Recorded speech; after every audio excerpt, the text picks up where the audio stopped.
Bonjour et bienvenue pour cette nouvelle exploration. Aujourd'hui, on s'attaque à une comparaison assez étonnante, je trouve, celle de la biomécanique humaine et équine. Ah oui, Pensez-y une seconde.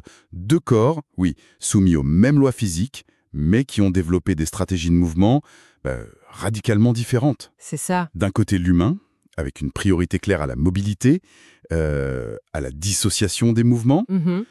et de l'autre, le cheval, qui mise tout sur la continuité, la fluidité du mouvement et surtout la stabilité.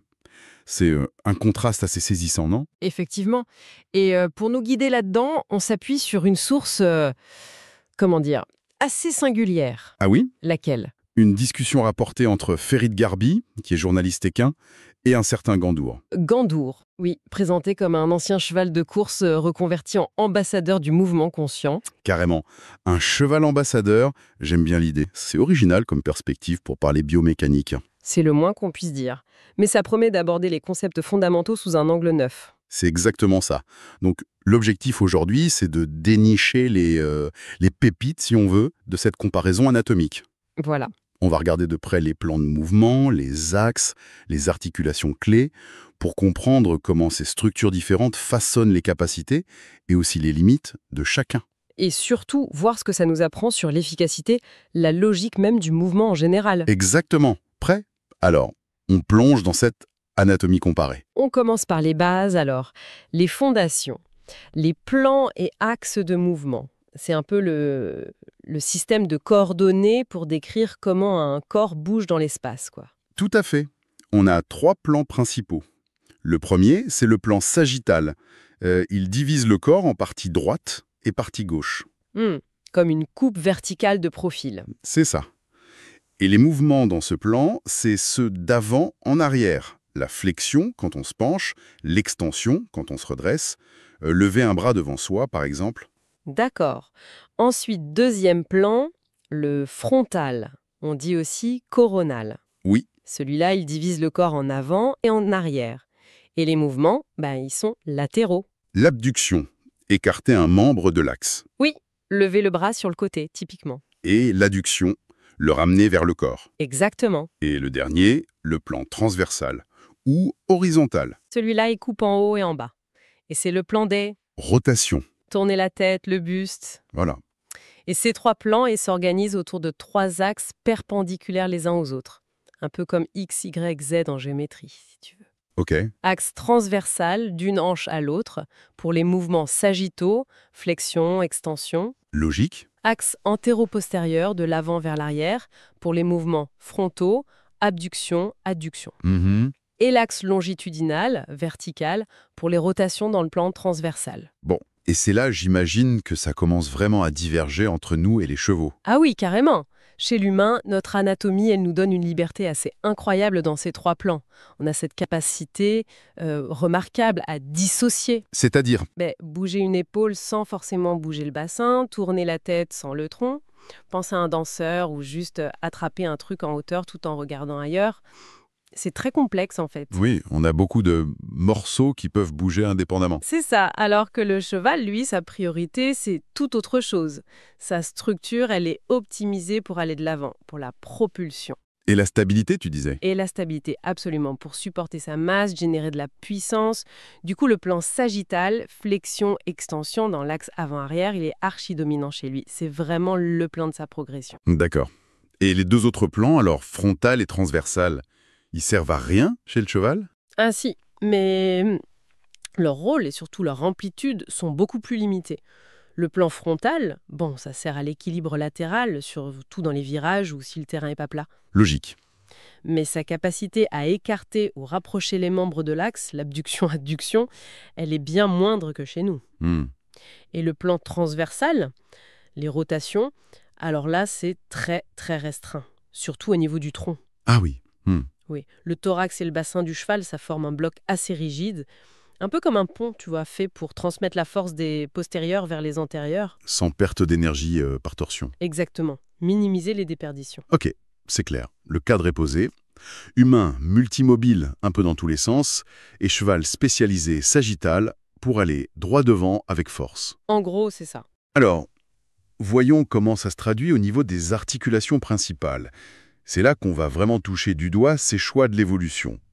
On commence par l'épaule, la scapulo-humérale. Allons-y. Chez l'humain, l'épaule, c'est une articulation dite sphéroïde. Une bille dans une cuillère peu profonde, quoi. C'est une bonne image, oui. La tête de l'humérus dans la glaine de l'omoplate. Cette forme, ça donne une mobilité exceptionnelle dans les 3 plans. Flexion-extension, Oui, avant-arrière, abduction-adduction, sur le côté. et les rotations internes et externes. Voilà, une vraie articulation multitâche. Et on l'exploite bien d'ailleurs, cette liberté. En pilates, par exemple, les cercles de bras, les ciseaux, on explore toute cette amplitude. Mais chez le cheval, C'est pareil? Ah ben non, justement. L'épaule équine, même si anatomiquement c'est aussi une scapulo-humérale, elle fonctionne très différemment. Sa mobilité est quasiment exclusive au plan sagittal. ah oui, juste avant-arrière. Presque uniquement, oui. Flexion vers l'avant, extension vers l'arrière. Il n'y a quasiment pas de rotation axiale possible. L'emboîtement des os est plus marqué, plus congruent. Donc la stabilité avant tout. Clairement, la stabilité prime sur la polyvalence. C'est un premier arbitrage fondamental. L'humain échange un peu de stabilité contre une super dextérité en 3D. Et le cheval fait l'inverse pour assurer la puissance linéaire. Exactement. C'est très clair. Descendons d'un cran. Le coude. Chez nous, c'est une charnière principalement, non? Entre l'humérus et le cubitus. Oui, type trochléen. Pour la flexion et l'extension, Mais il y a aussi l'articulation avec le radius à côté. qui permet ce truc génial. La pronation-supination. Tourner l'avant-gras, paume vers le bas, paume vers le haut. Essentiel pour la main. Tout à fait. Alors que le coude du cheval, c'est une charnière beaucoup plus simple. Un ginglium strict. Donc juste plier et tendre. Purement flexion-extension, dans le plan sagittal. Zéro pronation-supination. Son rôle, c'est crucial pour soutenir le poids et amortir les chocs quand le pied touche le sol. D'accord, la structure est verrouillée pour être solide. Pour maximiser la stabilité et la transmission des forces. Là encore, on voit l'opposition, la finesse de la main humaine face à la robustesse indispensable du membre antérieur du cheval. On continue vers la main, enfin, le poignet chez nous. L'articulation radiocarpienne. Oui, celle-là est dite condylaire. Un peu comme un œuf dans une cuillère. Ah, une autre cuillère. Ça permet quoi ça? Flexion-extension, pencher la main vers l'avant ou l'arrière, et aussi l'inclinaison latérale. Vers le pouce ou le petit doigt. La déviation radiale et ulnaire. C'est ça, essentiel pour la dextérité fine et aussi pour la proprioception, sentir où est notre main dans l'espace. Et d'équivalent chez le cheval, le genou des cavaliers, c'est ça, qui n'est pas un genou d'ailleurs. Non, c'est le carpe. Et là, c'est radicalement différent.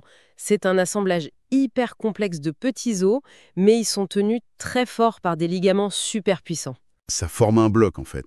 Oui, fonctionnellement, c'est un bloc assez rigide, qui agit comme une colonne pour transmettre les forces.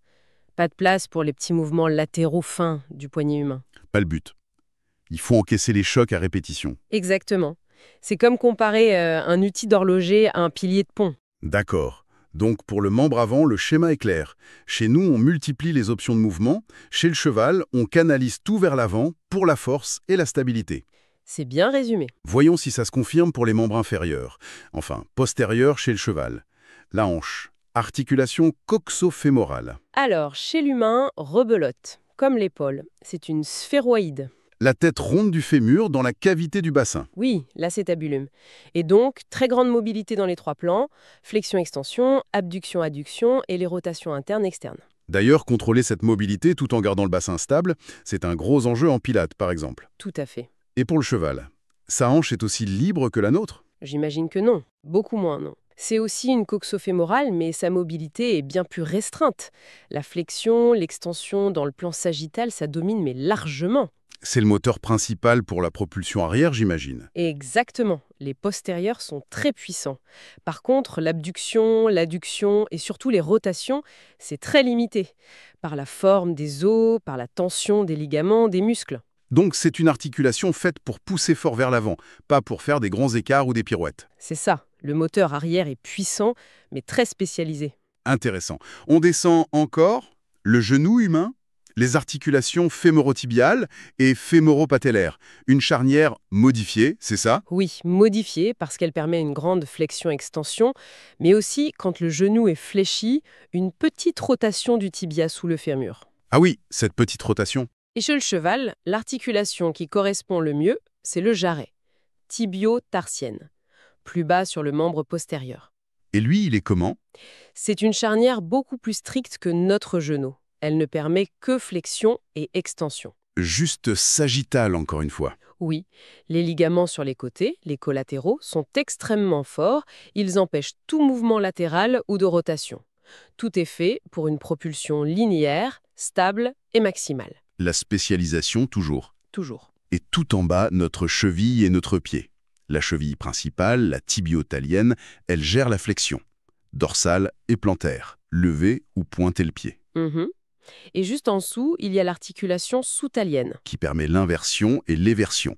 Tourner la plante du pied vers l'intérieur ou l'extérieur. Essentielle pour s'adapter au terrain irrégulier, pour garder l'équilibre. Et l'équivalent chez le cheval, c'est le boulet. Oui, l'articulation du boulet.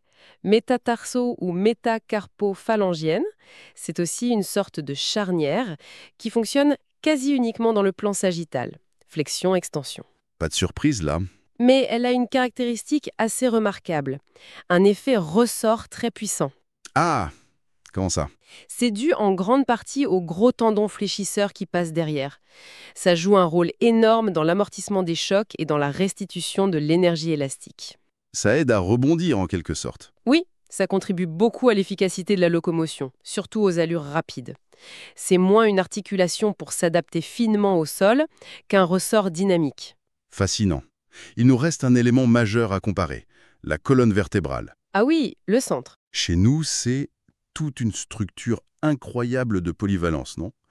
Toutes ces vertèbres, les disques entre, des articulations semi-mobiles. Tout à fait. Ça permet la flexion avant, l'extension arrière, l'inclinaison sur les côtés et la rotation. Et chaque partie, cervicale, thoracique, lombaire, a ses spécificités de mouvement. On est très souple du dos finalement. Comparé au cheval, oui. Sa colonne vertébrale est bien plus rigide, surtout la partie thoracique et lombaire. C'est voulu, j'imagine, pour la fameuse transmission de force. Exactement. Ce pont solide et stable pour transmettre la force des postérieurs vers l'avant, sans que ça se disperse en torsion ou en flexion latérale. Le thorax et le bassin sont très stables pendant la locomotion. Mais il y a une exception, non? Ah oui, et de taille, l'encolure. Le cou. Les vertèbres cervicales du cheval, elles, offrent une mobilité remarquable dans tous les plans. Flexion, extension, inclinaison, rotation. Pourquoi tant de mobilité là alors que le reste est rigide?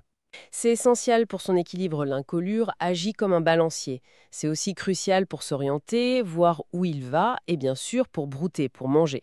D'accord. Donc une colonne presque figée dans le dos et cette encolure hyper libre devant.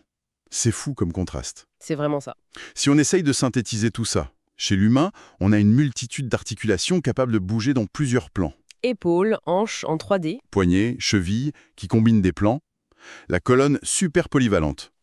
Et notre défi permanent, c'est de coordonner tout ça, de stabiliser toute cette liberté. En Pilates, par exemple, on travaille énormément cette coordination tridimensionnelle. Oui, lier la structure dans le plan sagittal, l'équilibre dans le frontal, la connexion et la rotation dans le transversal. Souvent via le contrôle du centre, la respiration. Absolument. À l'inverse, la logique du cheval, c'est une spécialisation extrême pour le mouvement sagittal. C'est le mot qui revient tout le temps. Oui, que ce soit l'épaule, le coude, la hanche, le jarret, le boulet, toutes ces grosses articulations sont faites pour fonctionner principalement, voire uniquement, dans ce plan de flexion-extension. Même la colonne, à part l'encolure. Oui, elle participe à la propulsion par des mouvements de flexion-extension longitudinaux, mais très peu de rotation ou d'inclinaison latérale. En locomotion, on pourrait dire S sagittal égale propulsion, frontale égale stabilisation latérale limitée et transversale égale orientation, surtout via l'encolure. Et la respiration, comme chez nous, elle organise tout ça? Elle joue un rôle fondamental dans l'organisation de l'effort, oui. Il y a donc ce paradoxe finalement, et nous les humains, on a hérité d'une liberté de mouvement incroyable, plein de degrés de liberté. Mais notre grand défi, c'est d'apprendre à maîtriser ça, à stabiliser cette complexité pour être efficace et pas se blesser. C'est tout à fait ça. Le cheval, lui, a évolué en choisissant, en quelque sorte, de restreindre ses degrés de liberté dans beaucoup d'articulations clés. Et cette spécialisation? Elle lui permet de canaliser toute son énergie pour maximiser la puissance, la vitesse, l'endurance dans le mouvement vers l'avant, ce qui était vital pour sa survie, évidemment. La source résume ça comment, déjà? Elle dit deux logiques différentes, une même cohérence mécanique. Tout mouvement part d'un axe. Tout mouvement part d'un axe. J'aime beaucoup cette idée. Ça ramène tout à l'essentiel de la mécanique du corps. Et c'est là qu'il y a une forme de beauté universelle, je trouve. Peu importe la structure, humaine ou équine, quand le mouvement respecte l'axe pour lequel l'articulation est faite. Quand il s'inscrit dans le bon plan physiologique. Alors le geste devient plus fluide, plus efficace, plus juste, naturellement. Donc comprendre ces axes et ces plans, c'est pas juste de la théorie anatomique, quoi. Non, c'est vraiment la clé pour affiner la précision, la stabilité, la performance de n'importe quel geste. Ça montre aussi que le mouvement, c'est une sorte de langage commun. Même si les dialectes humains et équins sont très différents dans leurs expressions. Exactement. Et la leçon qu'on peut peut-être en tirer pour nous-mêmes, c'est que prendre conscience de nos propres articulations, apprendre à sentir nos axes de mouvement, à identifier les plans dans lesquels on évolue. Que ce soit dans le sport, la danse, ou même juste en marchant ou en attrapant un objet. Oui, ça nous permet de bouger sans nous perdre, comme dit la source, d'habiter notre corps avec plus de conscience, plus d'intelligence. C'est une belle perspective. Et cette exploration, ça nous mène assez naturellement vers une réflexion un peu plus profonde, non? La source suggère qu'il y a un moment où, quand on est guidé par la respiration, par le respect de l'axe, le corps retrouve son équilibre fondamental. Oui, et ça culmine avec cette phrase que je trouve très inspirante. Et à ce moment-là, le mouvement cesse d'être une technique, il devient une conscience. Il devient une conscience. C'est une très belle façon de conclure, je trouve. Et ça laisse une question ouverte pour chacun, finalement. Au-delà de l'exécution purement technique d'un mouvement, comment est-ce que cette conscience biomécanique, cette compréhension intime de notre propre structure, de ses possibilités, comment ça pourrait transformer pas seulement nos performances, mais peut-être aussi notre relation plus globale à notre corps et notre façon d'être et de bouger dans le monde?